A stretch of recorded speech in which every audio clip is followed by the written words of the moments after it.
네, 여러분 안녕하세요. 저는 오후의 경제수다 김혜연입니다. 네, 안녕하세요. 오후의 경제수다 구혜림입니다. 네, 오늘 우리 시장 간밤 미국 기술주 엔비디아를 필두로 하는 나스닥의 상승에도 불구하고 고금리에 대한 경계심이 좀 확산이 되면서 2,700선 방어에도 힘을 좀 못 쓰고 있는 상황입니다. 혼조세가 좀 계속해서 지속되는 와중에도 강세를 보였던 엔비디아의 영향 때문일까요? SK하이닉스와 한미반도체는 그래도 좋은 흐름들 보여주고 있는데요. 아쉽게도 이 삼성전자는 오늘도 조금 지지부진한 흐름 이어가고 있습니다. AI 모멘텀이 계속해서 지속되고 있는데도 우리 시장 증시가 좀 보합권에서 계속 머무르고 있는데요. 현재 우리 시장 코스피 지수 살펴보면 오전에 시작할 때는 2,700선 위에서 시작을 했지만 현재는 그 상승분 모두 반납하면서 2,679포인트 지나고 있는 모습입니다. AI 모멘텀 계속해서 있지만 우리 시장 왜 이렇게 힘을 쓰지 못하는 걸까요? 정말 아쉬운 마음이 듭니다.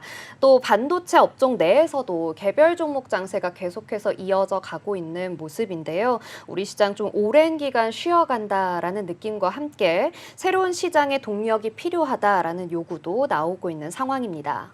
네, 코스닥도 역시 살펴보시면 전반적으로 탄력이 좋지 못합니다. 코스닥 지금 살펴보시면 현재 저점 라인까지 내려왔는데요. 1% 넘게 하락하면서 지금 839포인트 선까지 내려앉은 상황입니다. 이 상단에 위치한 종목들도 확인해 보시면 지금 코스닥 같은 경우에는 상위단에 위치한 종목들 대부분이 하락하고 있는데요.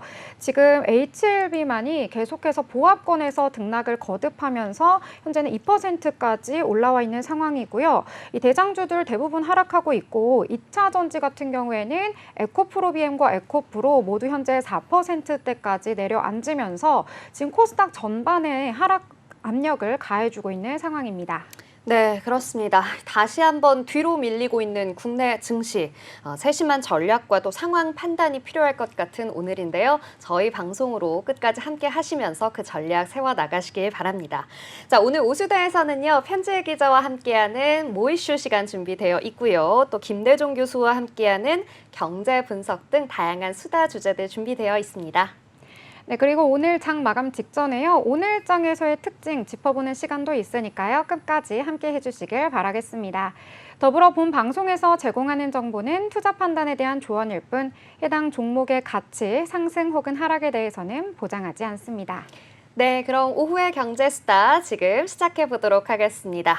먼저 이 시각 시장 상황부터 보고 오도록 하겠습니다. 기한 캐스터 나와주세요. 네, 시황센터입니다. 네, 벨즈북이나 PCM 물가 등 이벤트 일정이 남아있고 아직 격리 경로에 대한 경계감이 있는 시장입니다. 계속해서 시장은 제한된 흐름 속에서 이어질 것으로 보이는데요. 계속해서 합리적 전략 쌓으시면 좋겠습니다. 그럼 오늘 국내 시장, 또 양대 시장 살펴보도록 하겠습니다. 오늘 코스피 코스닥 지수 파란색 보이고 있는데요. 장 출발부터 약보권으로 출발을 해서 힘이 빠지고 있는 상황입니다. 1.56% 하락한 코스피는 2,680선으로 거래가 되고 있고 코스닥은 1.39% 하락한 839선으로 거래가 되고 있는 모습입니다. 이어서 수급 상황 살펴보도록 하겠습니다. 먼저 코스피인데요. 어제와 장은 좀 동반된 모습 보여드리고 있습니다. 기관과 외국인 동반 매도세 보이고 있고 개인은 홀로 매수이 보이고 있습니다. 코스닥 상황도 살펴보도록 하겠습니다. 코스닥 상황, 코스피 시장과 동일하게 기관과 외국인 동반 매도세 보이고 있고 외국인보다 기관이 더 물량을 더 덜어내고 있는 모습입니다. 개인은 홀로 힘을 내주고 있는 상황이네요. 이어서 시가총액 상위 종목들도 살펴보도록 하겠습니다. 코스피 1위부터 5위까지인데요. 반도체 뚝도 혼조세 보이고 있습니다. 당일 LG 에너지솔루션, 현대차, 삼성 바이오로직스는 어제에 이어서 하락세 계속 이어가는 모습 보일 수가 있겠습니다. 다음으로 코스닥 시장도 살펴보도록 하겠습니다. 코스닥 시가총액 상위 종목 1위부터 5위까지인데요. 에코프로 그룹주 하락된 모습 보이고 있고 알테오젠도 1.77% 빠진 시장을 보이고 있습니다. HLB 어제와 이어서 상승세 두드러지고 있는데요. 1.85% 상승한 모습 보이고 있습니다. 지금까지 시황센터였습니다. 네, 잘 들어봤습니다. 우리 시장 계속해서 좀 혼조세가 이어지고 있는 가운데 오늘 시장 마감까지 여러분 저희 방송과 함께 하시면서 전략 잘 세워나가셨으면 좋겠습니다. 자, 그럼 저희는 다음 순서로 넘어가 보도록 하겠습니다. 다음은 편지혜 기자와 함께 오늘의 다양한 이슈를 짚어보는 모이슈 시간 준비되어 있습니다. 오늘도 함께 해주실 편지혜 기자님 나와주셨습니다. 안녕하세요. 안녕하세요. 네, 그럼 오늘의 첫 번째 이슈부터 바로 만나보겠습니다. 네, 오늘 첫 번째 이슈입니다. 무함마드 아랍에미리트 대통령이 28일 윤석열 대통령 초청으로 한국을 국빈 방문했습니다. 아랍에미리트 현직 대통령의 한국 방문은 처음이라고 하는데요. 무함마드 대통령의 이번 방한, 좀 특별한 이유가 따로 있다고요? 네, 이번 방한은 아랍에미레이트 현직 대통령으로는 처음으로 이뤄진 방문입니다. 지난해 윤석열 대통령이 UAE를 국빈 방문한 것에 대한 답방이기도 한데요. 두 정상은 양국 관계를 정상화하고 국방 및 방산 협력을 강화할 방침입니다. 네, 어제죠. 28일 한국에 도착해서 1박 2일 일정으로 방한을 한다라고 알려졌는데 이 무함마드 대통령과 윤석열 대통령 자세한 일정이 좀 어떻게 될까요? 네, 첫날인 28일에는 윤석열 대통령과 김건희 여사가 무함마드 대통령과 함께 창덕궁 부용지어지 일원을 산책하고 전통 공연을 관람하면서 차담을 나눴다고 합니다. 오늘인 29일에는 공식 회담이 진행될 예정인데요. UAE가 약속한 300억 달러, 한화로는 41조 원에 상당하는 규모의 투자 약속과 추가 협력 가능성에 대한 논의가 있을 예정이라고 합니다. 그렇군요. 이 액수가 좀 크다 보니까 굉장히 중요한 회담이 될 것으로 보이는데요. 이번 회담에서 이 방산 협력에 대해서도 좀 논의가 있었을까요?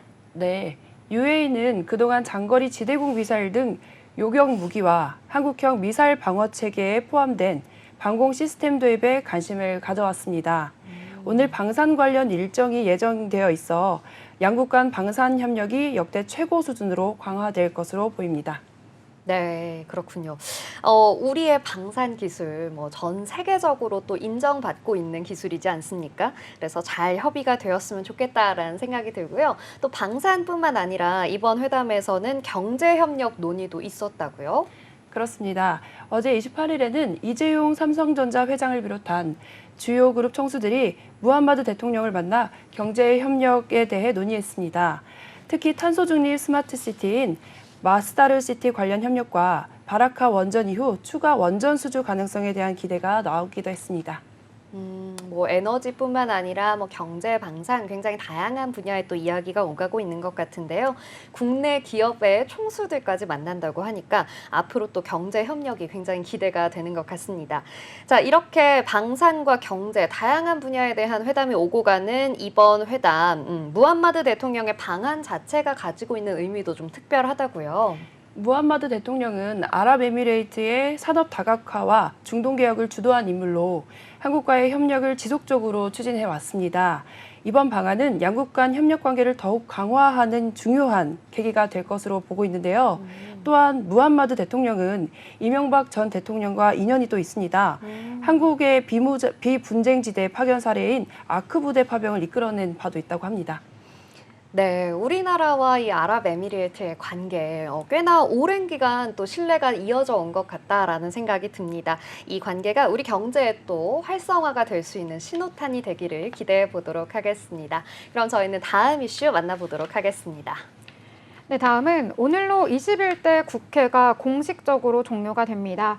하지만 21대 국회에서는 너무나도 정쟁이 많았기 때문에 이 민생 성과는 내지 못한 채 막을 내렸다고 하는데요. 이 비판에 대해서 좀 알려주시죠. 네, 그렇습니다. 21대 국회는 오늘로 막을 내리게 됩니다. 김진표 국회의장은 오늘 오후 5시에 국회에서 퇴임식을 가질 예정인데요. 이로써 21대 국회의장단과 의원들의 의정 활동이 마무리가 됩니다. 21대 국회는 정쟁으로 인해 민생 법안 처리에 큰 성과를 내지 못했다는 비판을 받고 있습니다. 총 25,849건의 법률안이 발의가 되었으나 이 중 9,455건만 처리가 되었고 법안 처리율은 36.6%에 그쳤습니다. 이 수치는 여야가 대치하면서 난투극 속에 법안 통과를 막았었던 동물국회라고 불렸었던 20대 국회의 37.8%보다도 못한 수치라고 합니다. 네, 맞습니다. 이 21대 국회 같은 경우에는요, 이 개회가 됐을 때부터 여야의 상임위원장 자리를 두고 서로 싸우는 모습을 보이기도 했었고요. 또 윤석열 대통령이 출범한 이후에 이 거부권을 계속해서 사용하는 모습, 또 민주당의 단독 입법 처리, 이런 것들로 인해서 그동안 좀 산적해 있는 이 민생과 관련된 법안이 가득했었는데요. 어떤 법안들이 처리가 되지 못했을까요? 네, 주요 폐기 법안 중 부양 의무를 이행하지 않는 상속인의 상속권을 박탈할 수 있도록 하는 이른바 구하라법은 법사위에서 본회의에 올라가지도 못했고요. 대형마트 휴무일을 주말에서 평일로 바꾸는 유통산업발전법 개정안, 비대면 진료를 제도화하는 내용의 의료법 개정안, 온라인 법률 플랫폼의 대한변호사협회의 과도한 규제에서 벗어나도록 하는 내용의 로톡법도 국회 문턱에서 좌절됐습니다. 그 외에도 고준위 방패물법 등 여러 중요한 민생 법안들이 끝내 본회의를 통과하지 못했습니다. 여야의 대립과 갈등 속에 민생 법안들이 무더기로 폐기되는 상황이 발생한 건데요. 또 그뿐만 아니라 법안 처리 속도도 법안 하나당 599일이나 걸려서 역대 그 어느 국회보다 느렸다고 합니다. 네, 이 민생을 관리해야 할 국민을 대표해야 되는 이 국회의원들이 좀 제대로 일을 하지 못하지 않았나 이러한 의문이 좀 들기도 하는데요. 자, 그렇다면 22대에서는 또 어떻게 잘 처리가 될까요? 네, 맞습니다. 22대 국회에도 여소야대 지형이 유지가 될 예정입니다. 그래서 좀 대치가 계속될 것으로 보이는데요. 민주당은 21대 국회에서 폐기된 법안들을 재입법 추진할 계획이라고 밝혔습니다. 국민의힘은 여기에 강력히 반발하고 있는 상황입니다. 첫 시험대인 원구성 협상에서도 법사위원장과 운영위원장 자리를 놓고 양측의 입장 차이가 커서 22대 국회도 난항이 예상되고 있습니다. 네, 국민들이 원하는 것은 21대 같은 모습이 아니라 좀 22대에는 이제 새로운 모습, 우리 국민들의 민생과 밀착한 그런 법안들을 만드는 모습을 볼 수 있기를 기대해 보도록 하겠습니다. 자, 그럼 다음 이슈로 넘어가 보도록 하죠. 네, 다음 이슈입니다. 통계청이 지난 28일 장래 인구 추계를 발표했습니다. 30년 뒤에는요, 이 경기와 세종을 제외한 모든 시도에서 인구가 감소할 것이라는 분석이 나왔는데요. 이 저출생과 고령화 영향으로 65세 이상 고령 인구가 모든 시도에서 늘어나고 있는 가운데 전남과 경북은 고령 인구 비중이 50%에 육박할 것이다라는 전망도 나오고 있습니다. 어떻게 된 일일까요, 기자님? 네, 통계청에 따르면 저출생 고령화 여파로 한국의 총 인구는 2022년 5,167만 명에서 불과 21년 뒤인 2052년에는 4,627만 명으로 10%나 감소할 것으로 예상된다는 어두운 전망이 나왔습니다. 전국 17개 시도 중 15곳의 인구가 감소할 것으로 보인다는 분석입니다.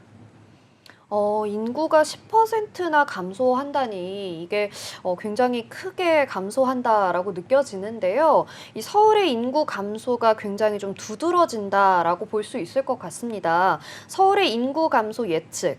아무래도 서울은 또 우리의 수도이자 가장 좀 중요한 도시로 여겨지고 있기 때문에 더욱더 좀 불안한 느낌이 드는데 서울의 인구 감소 예측에 대해서는 조금 더 자세하게 설명을 해주시죠. 네. 서울의 인구는 942만 명에서 149만 명이 줄어 793만 명으로 예측이 됐습니다. 서울뿐만 아니라 부산과 조선업이 타격을 입었던 울산은 30년간 인구가 26%나 줄어들 전망으로 보고 있습니다.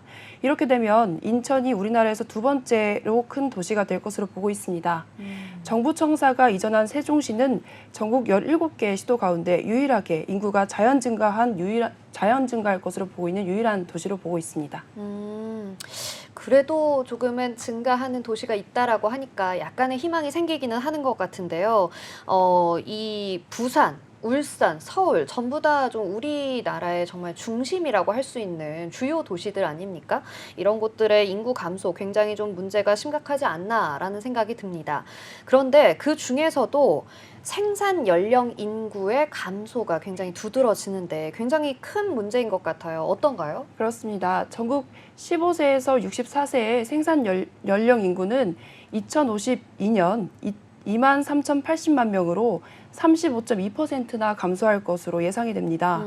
생산 연령 인구 비중도 2022년 71.1%에서 2052년 51.4%로 약 20%포인트 하락할 것으로 보입니다. 특히 아까 전에 말씀드렸던 조선업 침체로 청년 인구 이탈이 심한 울산의 경우 생산 연령 인구가 2022년 대비 절반 수준인 41만 명까지 줄어들 것으로 예측하고 있습니다. 울산의 경우에는 뭐 절반 수준까지 줄어든다 하니까 정말 그 대비가 빨리빨리 좀 미리미리 되어야겠다라는 생각이 듭니다. 이렇게 좀 생산 가능한 인구가 줄어드는 것, 그리고 고령화가 계속해서 가속화되는 것, 이런 인구 구조의 변화가 결국 우리의 경제와 사회에 미치는 영향이 굉장할 것이다, 상당할 것이다라고 생각이 드는데요. 대책이 굉장히 좀 중요할 것 같아요. 대책은 좀 마련이 되어 있을까요? 네, 맞습니다. 저출생과 고령화는 노동력 감소와 그리고 경제성장 둔화로 이어질 수 있습니다. 이러한 현상을 해결하기 위해서는 더 적극적인 저출생 문제 해결과 고령 인구의 경제활동 참여 확대, 그리고 이민정책 등 다양한 방안 논의가 필요할 것으로 보고 있습니다. 네, 고령화에 대한 문제 해결뿐만 아니라 저출생에 관련된 문제 해결, 다각도로 좀 우리 사회가 관심을 갖고 좀 해결하기 위한 노력이 지속되어야 하지 않나라는 생각이 듭니다. 이번 발표가 굉장히 좀 시사하는 바가 큰 것 같은데요. 앞으로 좀 해결을 위한 대책들, 그리고 좀 실효성 있는 방안들이 많이 나올 수 있었으면 좋겠다라는 생각이 듭니다. 자, 그럼 저희는 마지막 이슈 만나보겠습니다. 네, 미국 부동산 시장이 인플레이션으로 인한 고금리로 인해서 지난 2022년 하반기를 기점으로 이 신규 주택 공급 건수가 급감했다고 합니다. 덩달아 집값은 오르고 있고 주택 거래량은 줄어들고 있어서 이 청년층이나 중산층이 내 집 마련이 더욱 어려워졌다, 이런 상황인데요. 이런 상황 속에서 이 모듈러 주택이 대안으로 떠오르고 있다고 합니다.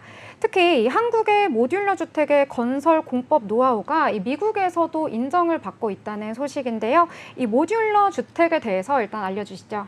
네, 모듈러 주택이란 공장에서 미리 제작한 후에 건설 현장으로 운반해 조립, 설치하는 방식으로 짓는 주택을 말합니다.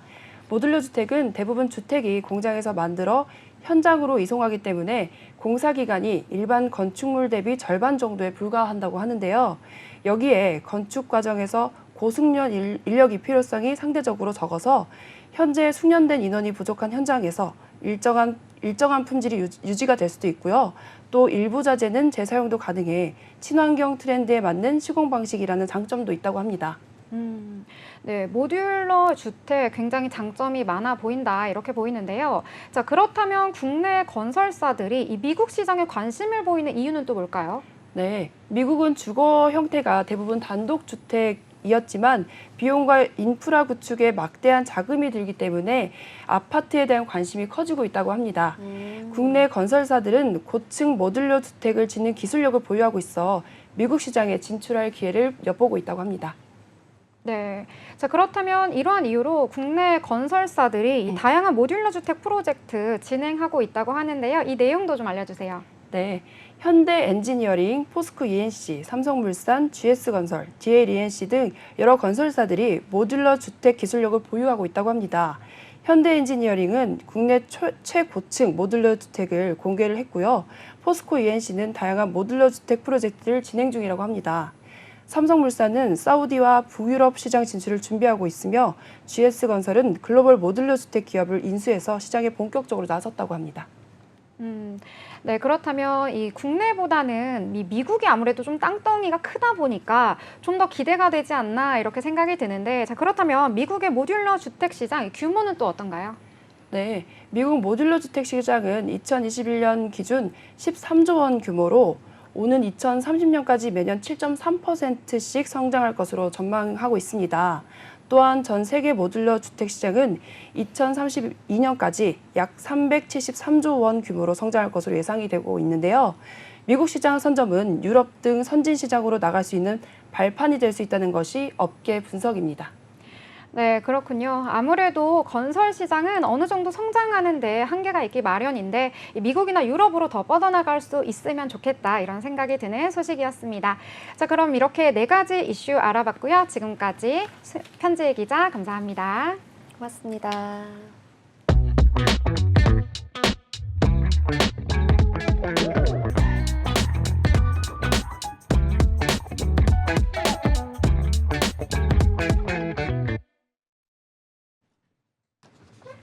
네, 어느새 우리 시장은 마감을 약 10여 분 앞두고 있습니다. 현재 3시 20분 지나가고 있는데요.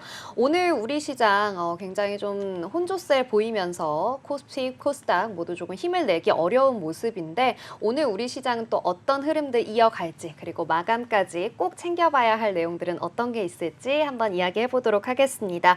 자, 오늘은 또 우리 시장에서 어떤 이슈가 좀 뜨거웠을까요? 네, 우리 시장 아무래도 요즘은 좀 탄력이 없는 시장이다, 좀 재미없는 시장이다 이런 이야기가 나오고 있기 때문에 어떠한 곳에 좀 주목을 해봐야 할까 하다가 오늘은 좀 바이오 이야기를 해볼까 합니다. 사실 31일에 아스코 암학회도 예정이 되어 있는데요. 맞아요. 이번에 나눌 이야기는 저희 다음 주에 예정이 된 이 미국의 바이오 USA를 한번 이야기해 보도록 하겠습니다.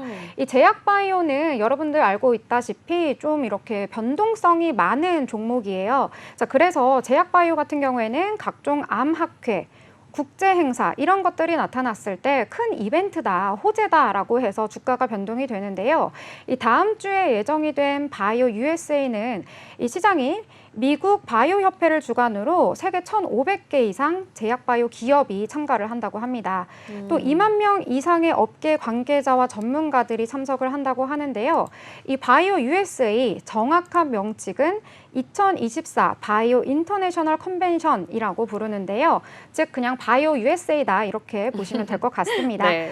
다음 달 3일부터 6일까지 열릴 예정이고요. 개최될 장소는 미국 샌디에고입니다. 네, 이 바이오 USA에서 어떤 일들이 벌어지는가 하면요. 이 미국 바이오 협회 주관으로 세계 1,500개 이상의 제약 바이오 기업들과 또 2만 명 이상의 업계 관계자들이 모이는 그런 행사라고 합니다. 우리나라를 포함해서 전 세계 제약 바이오 기업들이 참여를 하고요. 또 자사 제품과 개발 중인 신약들을 홍보할 수 있는 자리가 될 텐데요. 홍보뿐만 아니라 우리 신약의 사업 파트너를 좀 찾기 위한 굉장히 소리 없는 전쟁이 이뤄질 예정입니다. 이미 뭐 참가 소식이 들려오고 있는 샤페론 같은 기업은요. 주가에도 영향을 굉장히 많이 받고 우리 시장에서 오늘 상한가 만들어내고 있는데요. 뭐 샤페론뿐만 아니라 굉장히 다양한 기업들 오늘 제약 바이오 종목들 위주로 좀 흐름이 좋다라는 것들 체크해 보셨으면 좋겠습니다. 특히 미국 의회에서는요. 이 우시앱텍 등 중국 바이오 기업과 거래를 제한하는 생물보안법 제정을 논의하고 있거든요. 그러다 보니까 결국에는 이 중국 기업들을 제한하면 우리의 기업들이 좀 수혜를 입지 않을까라는 기대가 이어져 오고 있는 겁니다. 이번 바이오 USA를 통해서요. 바이오 의약품 위탁 개발 생산 등 분야에서 미국의 시장 비중을 좀 확대할 수 있는 기회로 되지 않을까라는 생각을 하고 있는 것이죠.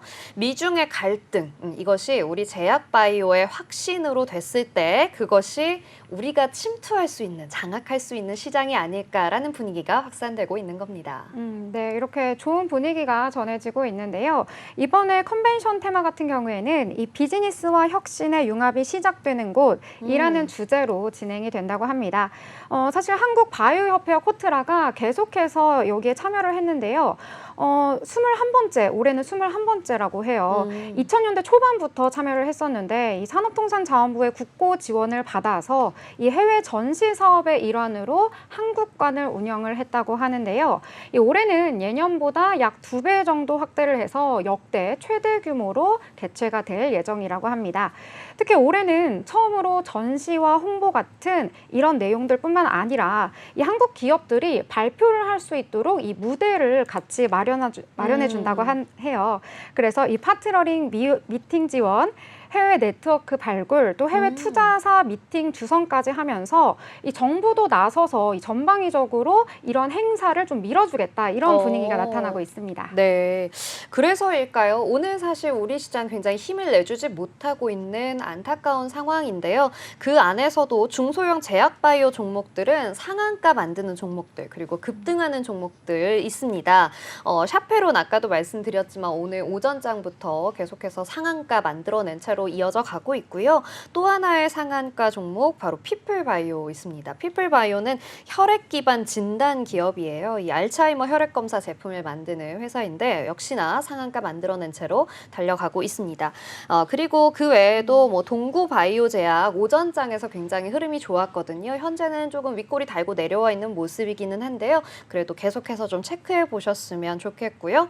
퀀타 매트릭스 그리고 엔젠바이오와 같은 종목들도 각각 3%대, 1%대 좋은 흐름들 이어나가고 있는 모습 확인해 보실 수 있습니다.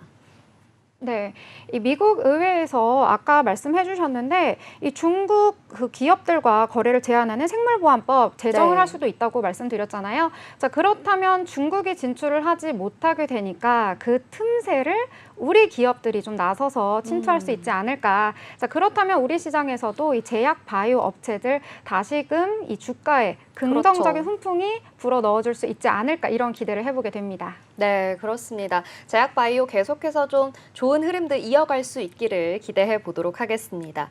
자, 다음 이슈는요. 이것과 좀 반대로 추락하고 있는 이슈 이야기를 좀 드려보려고 합니다. 바로 네이버 이야기인데요. 네이버 안 쓰시는 분들 있으신가요? 없죠. 다 쓰죠. 없죠. 네, 거의 뭐 우리나라 사람들이라고 하면 다 쓰는 네이버 국민 검색 플랫폼이라고 이야기해 볼 수 있겠는데요. 지금 우리가 우와 쿠팡 없었으면 어떻게 살았지 하듯이 네이버 없이 어떻게 살았지 하던 시절이 있었습니다.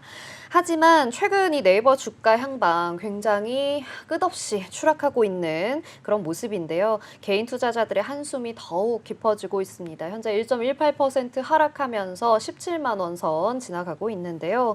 어제도 17만 7,400원의 장을 마감을 했었거든요. 근데 현재는 17만 5천 원 선 지나가고 있는 모습 확인하실 수 있습니다.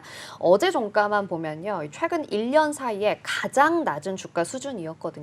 그런데 네이버가 이렇게 좀 떨어질 것이라고 예상하기가 어려웠던 것이 올 초만 해도 23만 원대에서 거래가 계속 진행되고 있었어요.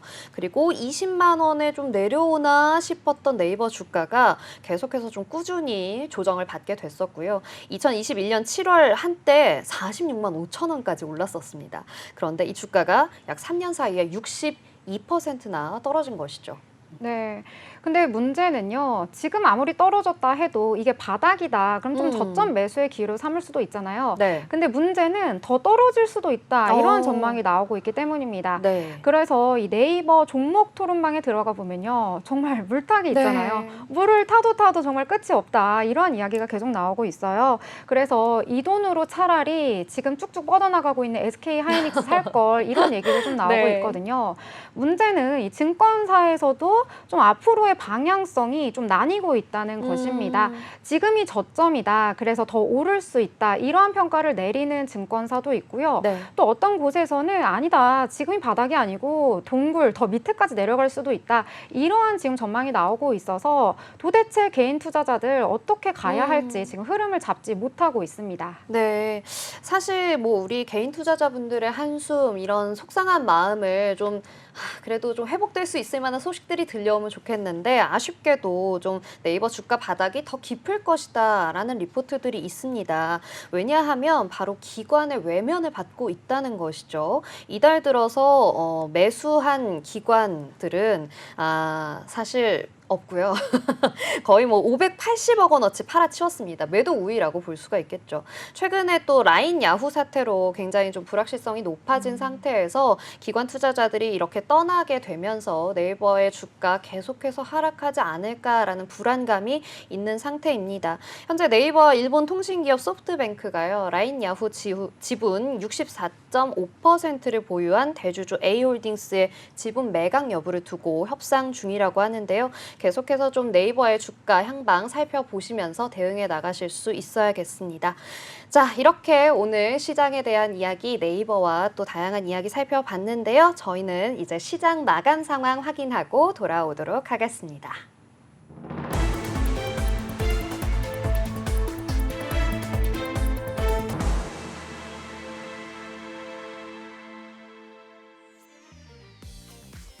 네, 시향센터입니다. 오늘 마감했습니다. 오늘 양시장 마감 상황 알아보도록 하겠습니다.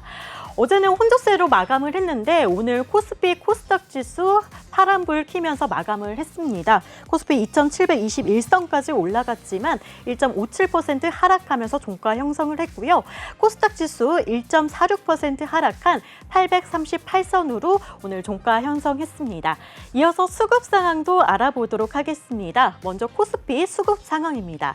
기관과 외국인 동반 매도세 보이면서 기관보다는 외국인이 더 물량을 더 덜어내고 있는 모습이고요. 개인이 홀로 매수이 보이고 있습니다. 코스닥 상황도 살펴보도록 하겠습니다. 코스닥 상황, 코스피와 시장과 좀 동일하게 기관과 외국인 동반 매도세 보이고 있고 외국인보다는 기관이 물량을 더 덜어내고 있고 개인이 홀로 힘을 내주면서 종가 형성했습니다. 이어서 시가총액 상위 종목들도 살펴보도록 하겠습니다. 먼저 코스피 지수 1위부터 5위까지입니다. 반도체 쪽도 아쉽게 약보합으로 마감을 했고요. LG 에너지 솔루션, 현대차, 삼성 바이오로직스 등 어제와 이어서 아쉽게도 힘이 빠지면서 마감을 했습니다. 이어서 코스닥 상황도 살펴보도록 하겠습니다. 코스닥 시가총액 상위 종목 1위부터 5위까지입니다. 에코프로 그룹주 하락세 마감을 하면서 오늘 또 마감을 했는데 알테오젠도 2.10% 하락하면서 18만 2,100원으로 문을 닫았습니다. HLB 상승과 하락을 거듭하다가 2.16% 상승하면서 종가 형성했습니다. 지금까지 시장센터였습니다. 네, 잘 들어봤습니다. 우리 시장 오늘 조금 아쉽게 마감을 했습니다. 코스피, 코스닥 모두 파란불 켜면서 하락 마감을 했는데요. 조금 아쉬운 상황이기는 하지만 그래도 내일은 조금 좋은 흐름 이어갈 수 있기를 바라보도록 하겠습니다. 자, 그러면 저희는 이렇게 시장이 마감이 됐지만 오늘 그래도 이 상황 속에서도 좋은 흐름들 보여줬던 종목들이 좀 있거든요. 그 내용들 어떤 것들이 있는지 살펴보도록 하겠습니다. 오늘은 어떤 특징주 좀 준비해 주셨을까요? 네, 오늘은요. 오늘 워낙 낙폭이 컸기 때문에 오늘 어떤 종목을 좀 찾아봐야 되나 하다가 역시 반도체 이야기를 해볼까 합니다. 사실 장 초반에 이 삼성전자와 SK하이닉스 모두 잘 나가는 모습 보여줬었거든요. 네. 그 이유가요. 역시 엔비디아는 정말 끝을 모르고 그렇죠. 질주를 하고 있습니다. 이 간밤에 엔비디아 또 한 번 7%대까지 상승하면서 다시 한번 신고가 쓰는 모습 보여줬거든요. 이 필라델피아 반도체 지수도 강세를 보이면서 전반적으로 반도체가 좀 잘 나간다. 특히 AI 반도체를 기반으로 좀 잘 나간다. 이렇게 보시면 될 것 같은데 또 어제는 이 일론 머스크 이 CEO가 설립한 AI 스타트업 기업이죠. xAI가 60억 달러 규모로 자금을 조달했다. 이러한 소식까지 전해지면서 이 반도체 업종 전반에 좀 훈풍을 불어 넣었습니다. 네. 이와 영향을 받아서 우리 증시도 오늘 좋은 모습 보여줬는데요. 한미 반도체 같은 경우에는 현재 4%대 상승하면서 16만 9,200원 선에서 거래를 마쳤는데요. 사실 주가 리포트 최근에 지금 20만 원까지 나왔었는데 거의 근접하고 있는 모습 보여주고 있습니다. TC본더 생산하고 있으면서 지금 엔비디아, SK하이닉스 이러한 주가 강세 그대로 받는 모습 보여주고 있고요. 레이저셀도 10%대 상승하는 모습 보여줬습니다. 네, 이렇게 조금 어려운 시장 속에서도 오늘 좋은 흐름 보여줬던 특징주들 살펴봤습니다. 그럼 저희는 다음 이슈로 넘어가 보도록 하겠습니다. 자, 오늘 아랍에미리트 대통령이 우리나라를 국빈 방문했습니다. 오일머니의 대명사죠. 이 아랍에미리트와의 각종 경제 협력이 굉장히 기대가 되는 모습인데요. 네, 재계 총수들까지 다 모였다고 합니다. 이른바 눈도장을 좀 찍으려고 하는 거 아니냐 이런 모습이 보여지고 있는데 이 중동의 새로운 K산업의 바람이 불지 기대가 됩니다. 네, 좋습니다. 오늘 이런 이야기 함께 나눠보도록 하겠습니다. 오늘 함께 해주실 세종대 경영학과 김대종 교수님 나와주셨습니다. 안녕하세요. 네, 안녕하세요. 네, 교수님, 굉장히 좀 중요한 손님이 우리나라에 오셨네요. 자, 아랍에미리트 대통령, 우리나라를 처음으로 국빈 방문을 했습니다. 공군 전투기 4대가 호위 비행을 하면서 모셔왔는데, 환영을 했는데요. 이 아랍에미리트 대통령 방한, 왜 이렇게 좀 중요하게 여겨지는 걸까요? 우리나라는 에너지를 100% 수입하는 나라입니다. 우리나라는 미국에서 석유 수입을 또 많이 하고 중동에서는 1위가 사우디아라비아고 바로 이유가 아랍에미레이트입니다. 아랍에미레이트는 지금 현재 에너지 전환을 준비하고 있습니다.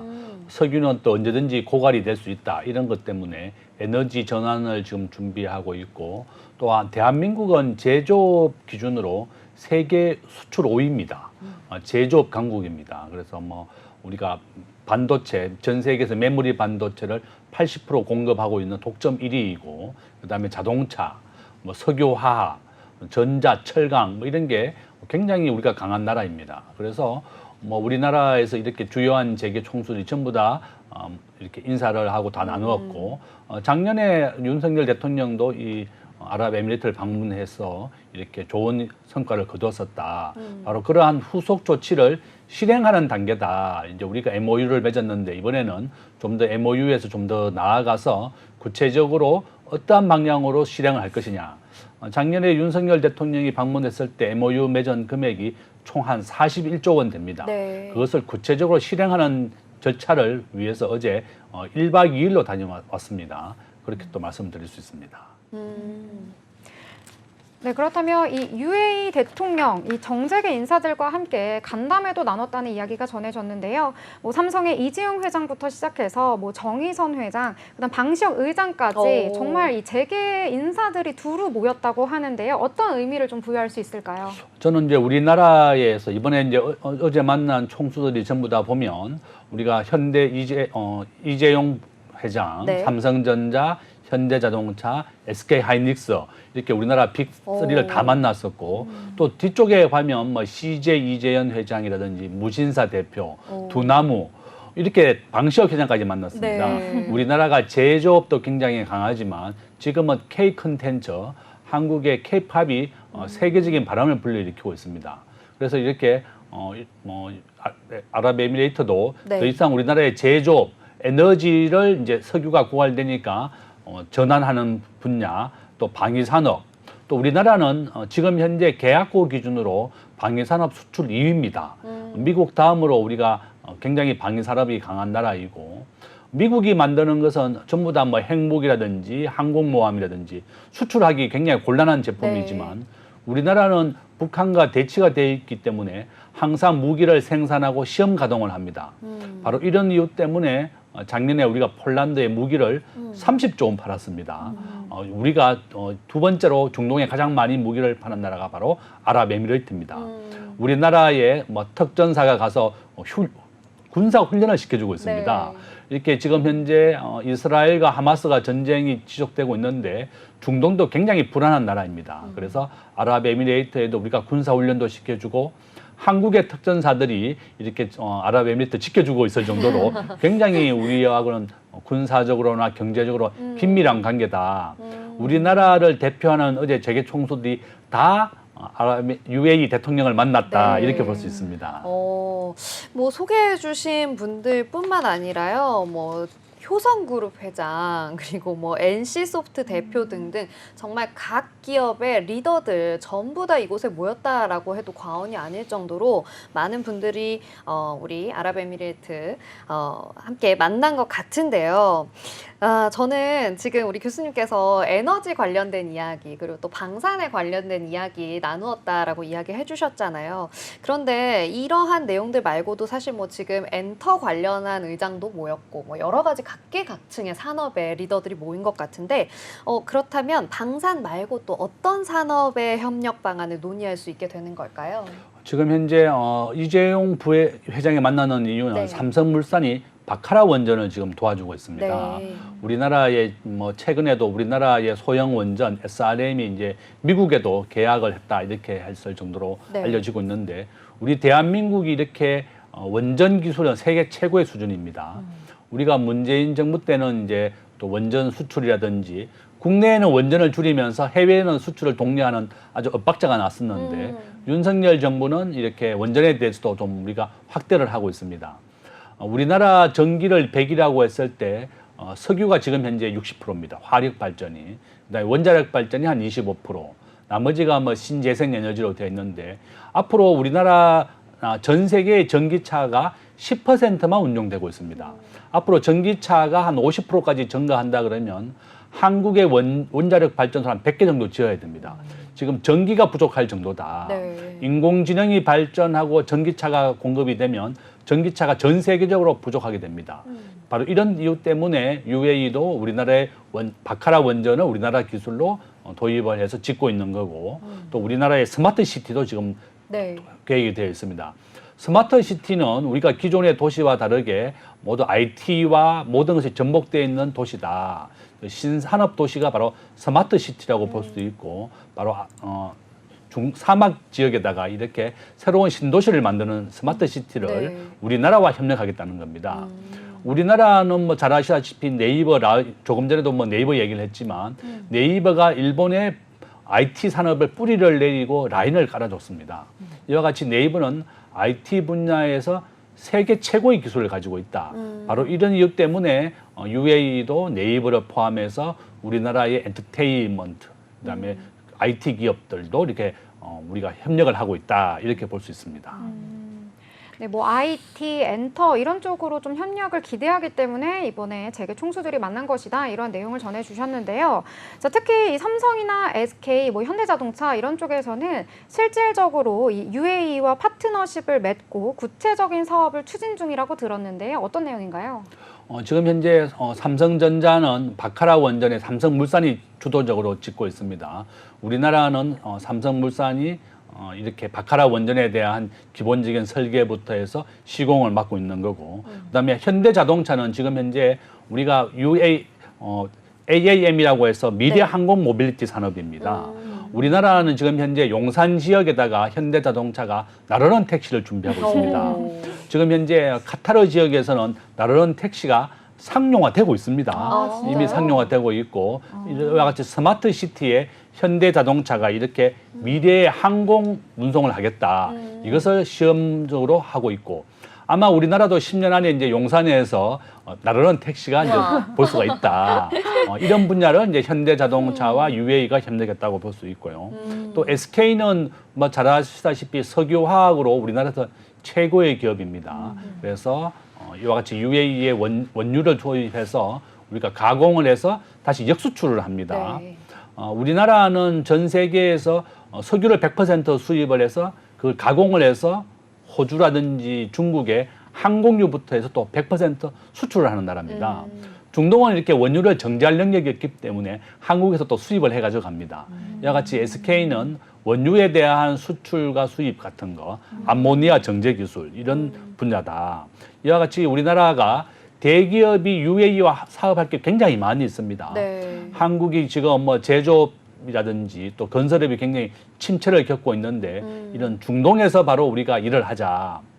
과거에 우리가 정주영 회장이 많은 전 세계의 기업들이 중동에서 너무 더워서 철수를 할 때 정주영 회장이 아이디어를 냈습니다.